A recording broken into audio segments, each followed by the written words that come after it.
The junior senator from Alaska. Thank you, Madam President. Madam President, today I wanted to rise on the Senate floor and talk about a topic of utmost importance to my state, the great people I have the privilege of representing, and what the Biden administration is doing to good, hardworking American families in Alaska. It's what I call the anti-Alaska agenda, or the Biden administration's war on working families. And Madam President, I know that Americans all across the country have felt pain, economic pain, health pain, unfortunately too many deaths as a result of the pandemic. Right now we're seeing high energy prices, empty shelves. There has been a lot of suffering in America. We're a resilient people, however. My state, like many, has been hit very hard by the pandemic, particularly economically. Our energy sector, our fishing sector, our tourism sector.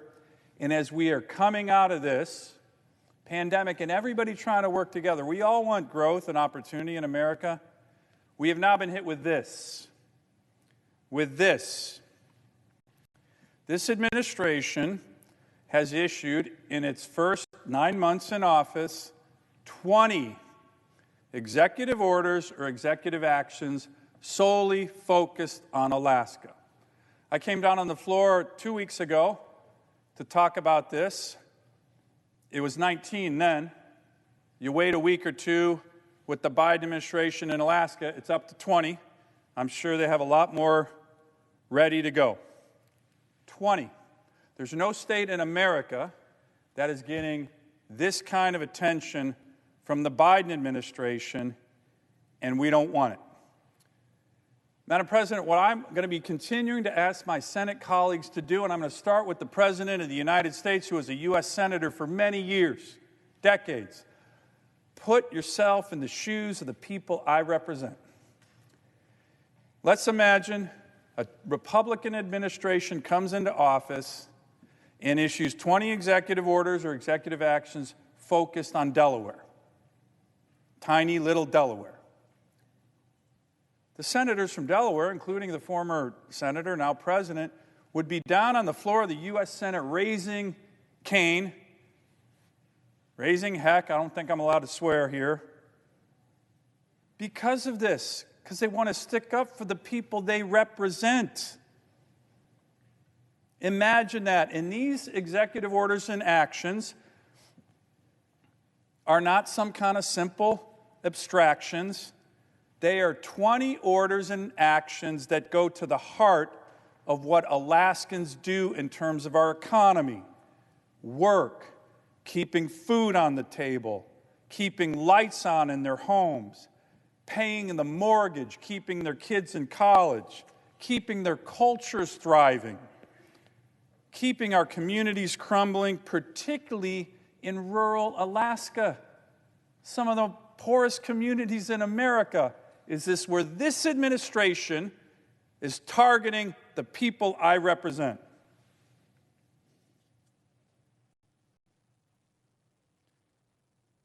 Very few people in my state, Democrat, Republican, Native, non-Native, support this war against Alaska.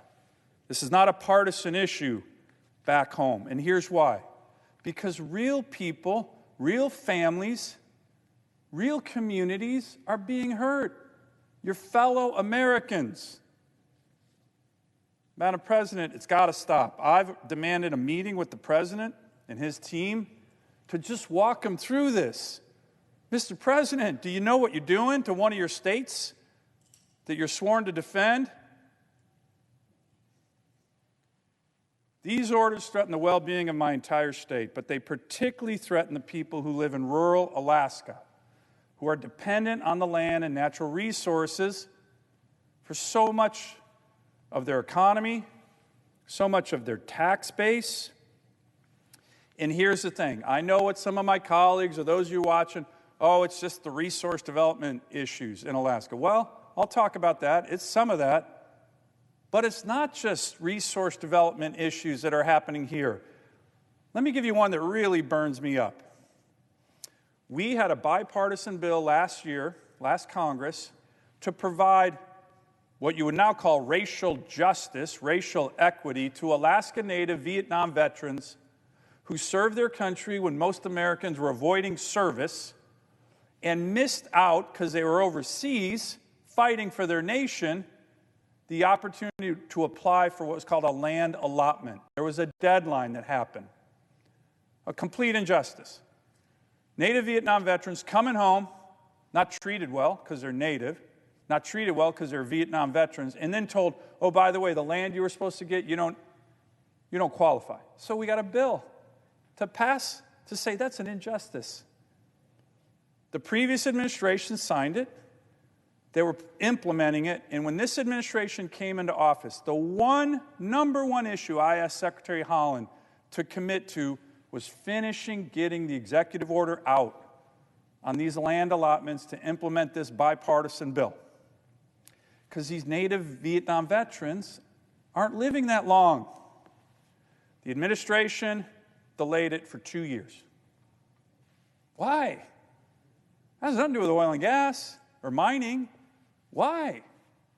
These Vietnam vets, many aren't going to live for 2 more years. They did it anyways. That's one of the 20. Let me give you another one, Madam President.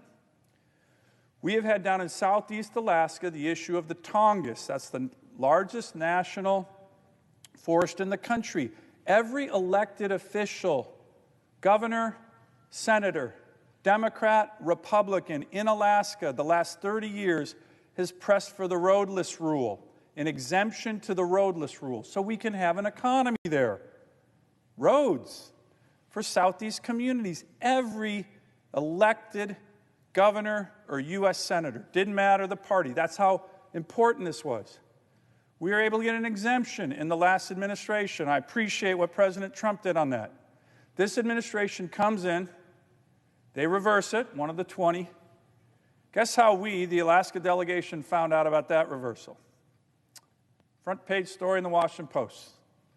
Secretary of Agriculture wanted to brief the Washington Post and all the extreme environmental groups who wanted this before they let the people of Alaska or their representatives know. So these are the examples. And yes, the list also includes resource development projects. But here's the thing on that, Madam President. I have a folder full of letters. These are letters from the elected leaders, tribal leaders, borough leaders, Alaska Native Corp leaders, Native leaders in my state. Dozens of letters. Kaktovik Inupiat Corporation, Native Village of Kaktovik. That's a tribe. City of Utiavik. City of Atusuk. City of Wainwright. Inupiat Community of the Arctic Slope. It's another tribe. The Voice of the Inupiat Arctic. These are all Alaska Native leaders who live in the North Slope, some of whom live in the Arctic National Wildlife Area. Every single one of these great leaders in my state, every one, was writing, even begging this administration not to do this. Not to do this. And they ignored them. They ignored them. This is a letter from Edward Rexford. He's the president of the Native Village of Kaktovik. He wrote to Secretary Deb Haaland after she suspended oil and gas leases in ANWR, which we passed. What the Secretary did, in my view, was clearly illegal. Edward Rexford wrote, quote, "You have changed our future with one stroke of a pen without any explanation or consultation with us, the tribe that actually lives in the coastal plain," he wrote. His village, Kaktovik, is the only village within the coastal area of ANWR. That's it. There's no group of Americans that should have a greater voice in the development of this area than them. But they didn't even get a phone call. Not a phone call. Not consultation, tribal consultation, which is required by law. None of it. That's all part of the 20 executive orders and actions that I said hurting people, hurting communities, hurting families, hurting native cultures. I'll tell you this, the Biden administration loves to talk about how they're committed to environmental justice and racial equity, but it's with a caveat. Here's the reality. They want to help unserved minority populations around the country, and I think this is a good goal, but it comes with a caveat. Unless, of course, they're indigenous people of Alaska. Then the Biden administration targets them. Look at this folder. These are communities of color in my state, and all they do is get targeted. Not helped, targeted. Their economic opportunity, and in the things that most Americans take for granted that don't exist in these communities. Clinics, flush toilets, gymnasiums, all of that comes with economic opportunity. And when you shut it down, you're really hurting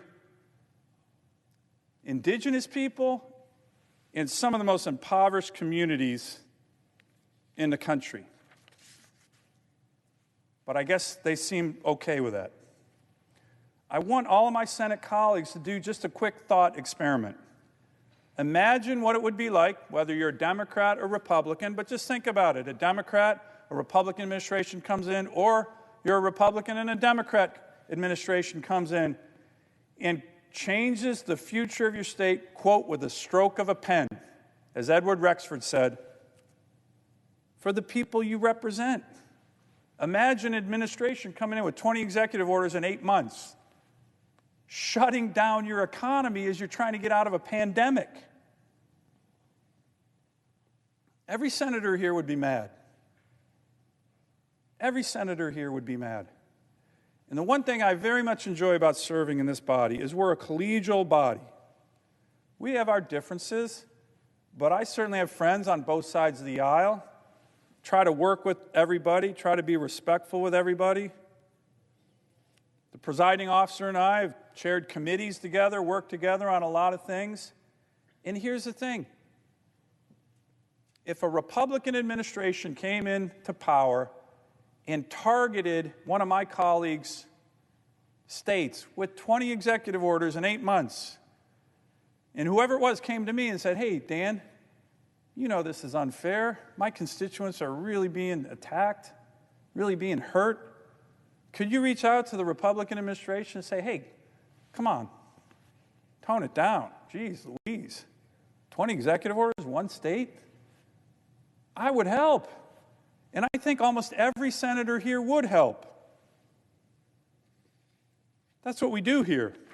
And I want to say to some of my Democratic colleagues here, when I've talked about this, when I've told them about this, when I've spoken about this, a number of them have come to me and said, hey, Dan, give me the list. Give me the list of 20. Maybe I can't help you on every of them, all of them. Maybe there's some I actually like, but I do want to try and help. That's what's happened. That's what makes this body a good place. And to those senators, I really want to thank you. And I am going to ask for your help because I do it for you. And this is unacceptable. Tens of thousands of people I represent are being hurt by the federal government, by the president and his White House. So I appreciate that from my colleagues. And this is in general how this body works. It makes us a special place. But I will say this, not all senators have been so gracious and senatorial and collegial. To the contrary, a few of my colleagues are helping lead the charge in the war on Alaska working families. They seem to be putting a ton of effort into it themselves. I'm not sure why, but they spent a lot of their time and energy focused on doing this, shutting down the Alaska economy, hurting working families, and ridiculously and absurdly acting as if they speak for the very people I am privileged to represent, as if they don't have enough to do in terms of helping their own constituents. So I'm going to make an example and give an example of one. The leader of this small group is the senior senator from New Mexico. Here's a sampling, 3 letters in the last year and a half he has written, signed or led, focusing on shutting down Alaska's economy and hurting the great people I have the privilege of representing. 2 of these letters deal with the 1002 area of the Arctic National Wildlife Refuge. Controversial, no doubt. In 2017, we voted to provide the opportunity for development in that small area, what we call the 1002 area. The President signed it, came into law. Now, I know most of my colleagues on the Democratic side didn't agree with that. We have legislation we don't agree with. I accept that. I'm still very good friends with so many. But afterwards, the senior senator from New Mexico led letters to all the top banks in America, in all the top insurance and financial institutions in America, and didn't just say don't invest in ANWR, said, quote, don't invest in any oil and gas development project in the Arctic. What is that? The Arctic of America. That's my state. So now you have, as opposed to collegiality, a small group led by this senator writing the biggest banks in America, the biggest financial institutions in America, trying to muscle them, saying, don't invest anything in Alaska. Madam President, that's not what this body's all about. I would never do that to a colleague. I would never write all the banks of America and say, don't invest in poor communities, native communities in New Mexico or the New Mexico oil and gas industry. I wouldn't do that. Who does that? Well, unfortunately, a few, not many, a few senators are doing that. Absurdly, this senator had the audacity in one of his letters to try to speak for the people I represent.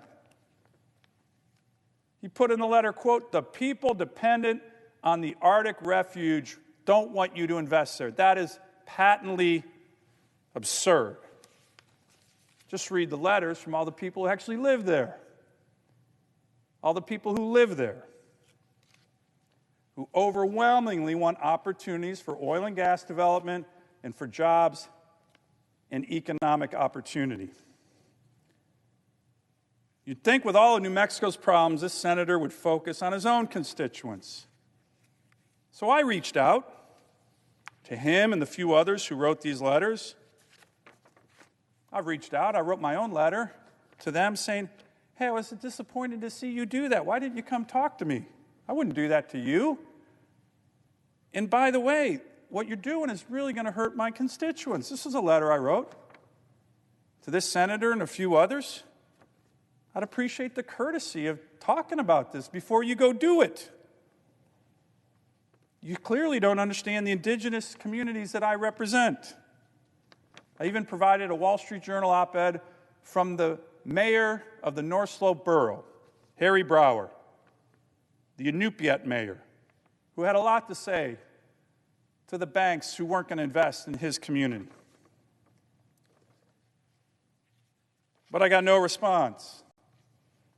To the contrary, just a few months ago, this same senator led a letter to the Secretary of Interior, Deb Haaland, asking her to shut down a very important energy development in Alaska called the Willow Project. This is that letter, just about 4 months ago. Let me talk about the Willow Project. The Willow Project is not in a controversial area. It's in the National Petroleum Reserve of Alaska, set aside by Congress decades ago for oil and gas development. Every native group in Alaska supports this project. All the unions do, 2,000 direct jobs, billions in revenues for some of the poorest communities in America. The lowest emissions of any major oil and gas development project in America.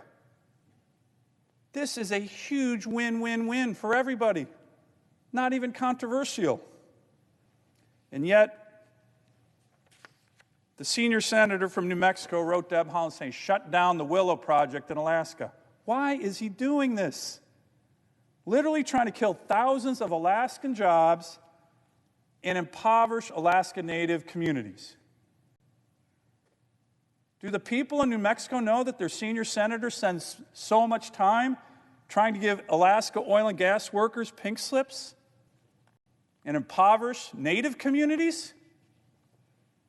I wonder.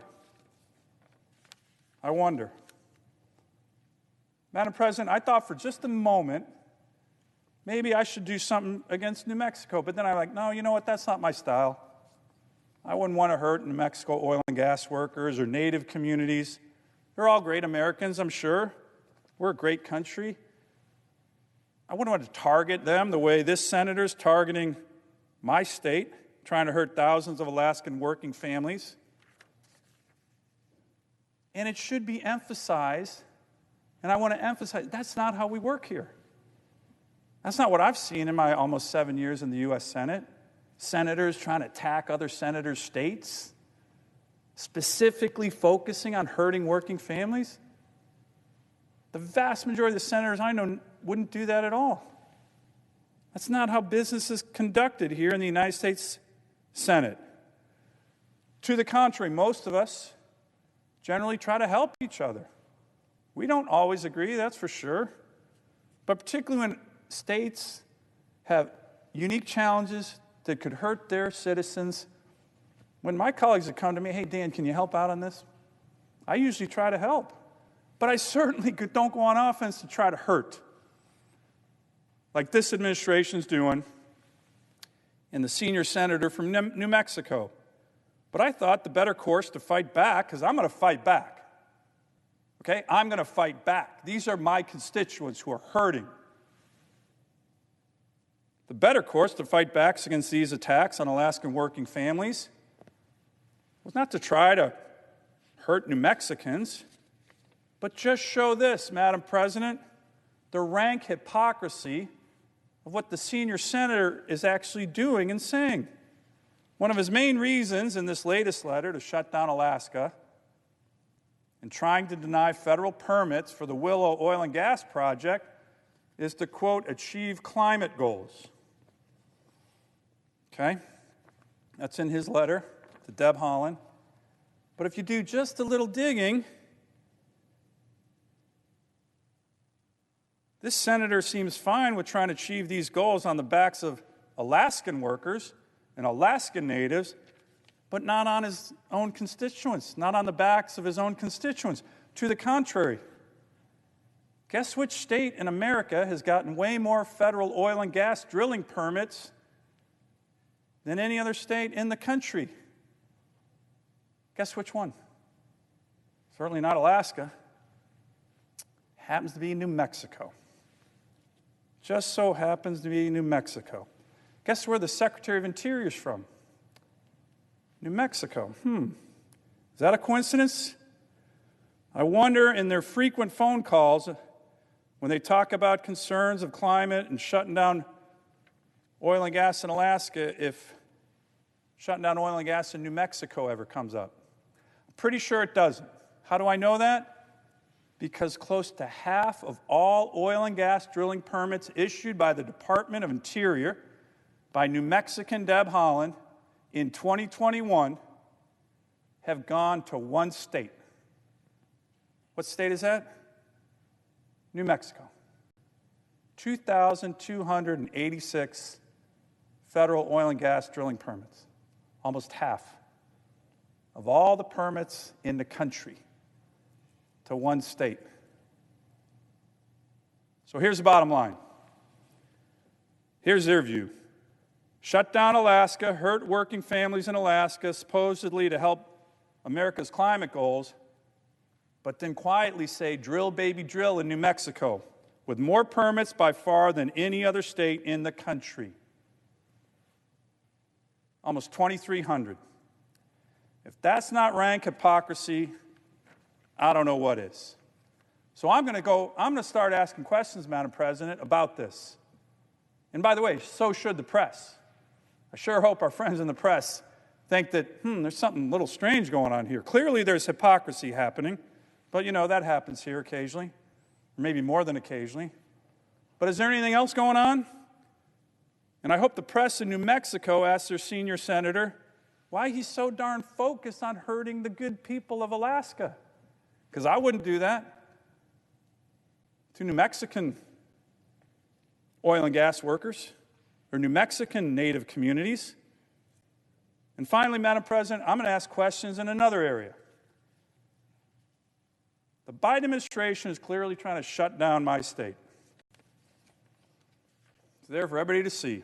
Everybody back home knows it. But here's the thing. They can't do it illegally, and they can't do it unethically. And right now, there is strong evidence that they're doing just that. What do I mean? Today, I sent this letter.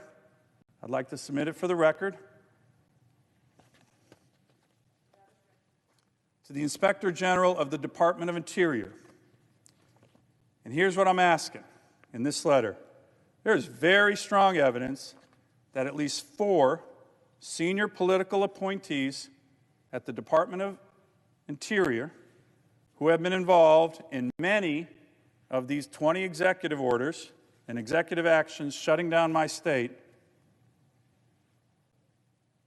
were actually in their previous jobs working on the very same issues and advocating for the very same outcome. Meaning they're working with a special interest group to say, shut down the Willow Project, and then when they came to Interior, they're working on whether or not to shut down the Willow Project. Now, as most of us know, if that's true, that is clearly illegal and clearly unethical. We have documented in this letter 4 senior Department of Interior officials, all of whom are trying to shut down my state, and I think there is strong evidence that they're violating ethics laws and violating the law. So I've asked for a detailed investigation by the Department of Interior Inspector General into whether or not these individuals have violated federal ethics laws in their quest to hurt working families in my state. So, Madam President, let me conclude with this. I am a supporter of responsible resource development in America, of all of the above: energy, wind, solar, oil, gas, in every part of our great country.